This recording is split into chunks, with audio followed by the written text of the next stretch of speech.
राधे राधे दोस्तों, क्या शकुनी महाभारत का सबसे बड़ा पापी था? जानिए पूरी सच्चाई। राधे राधे, जय श्री कृष्णा। आप सभी का स्वागत है आपके अपने YouTube चैनल मिलन भक्ति पर। दोस्तों, जब भी महाभारत की बातें होती है, एक नाम सबसे पहले सामने आती है, शकुनी। बहुत से लोगों उसे महाभारत का सबसे बड़ा पापी कहते हैं, लेकिन क्या सचमुच शकुनी केवल एक खलनायक था? उसके जीवन के पीछे कोई ऐसी कहानी भी थी जिसे बहुत कम लोग जानते हैं। आइए आज इस रहस्य को समझते हैं। शकुनी गांधार देश का राजकुमार था और गांधारी का भाई था। जब गांधारी का विवाह धृतराष्ट्र से हुआ, तब शकुनी भी हस्तिनापुर आया। वह अत्यंत बुद्धिमान, चतुर और राजनीति का जानकार था।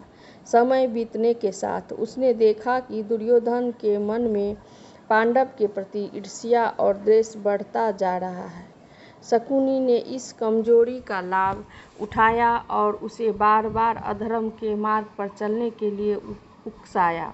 महाभारत की सबसे दुखद घटनाओं में से एक थी चौरस का खेल। शकुनी पासे फेंकने में अत्यंत कुशल था। उसने छल और कपट से युधिष्ठिर को हराया। परिणाम यह हुआ कि राज्य, धन, भाई और अंत में द्रौपदी तक दांव पर लग गई। द्रौपदी के अपमान ने पूरे आर्यावर्त को हिला दिया।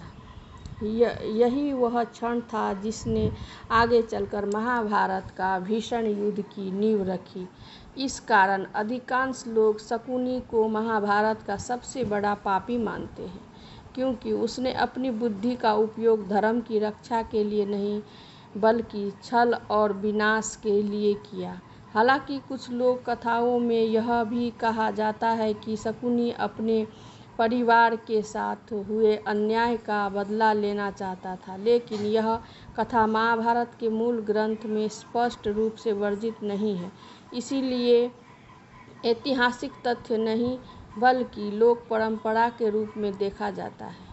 शास्त्र हमें यह शिक्षा देता है कि चाहे व्यक्ति कितना भी बुद्धिमान क्यों न हो, यदि उसकी बुद्धि अधर्म, छल और बदले की भावना में लग जाए तो उसका अंत विनाश ही होता है।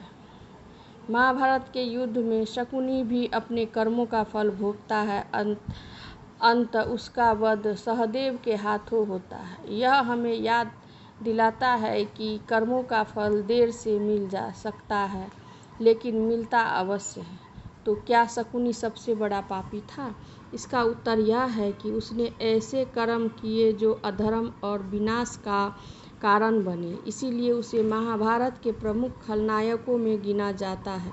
साथ ही उसका जीवन हमें यह भी सिखाता है कि बुद्धि का सही उपयोग ही मनुष्य को महान बनाता है, जबकि छल और प्रतिशोध अंततः स्वयं का भी विनाश कर देता है। अगर आपको यह जानकारी अच्छी लगे हो तो वीडियो को लाइक करें, चैनल को सब्सक्राइब करें और कमेंट में अवश्य लिखें जय श्री कृष्ण। मिलते हैं अगली वीडियो में एक नई धार्मिक कथाओं के साथ। राधे राधे, जय श्री कृष्ण।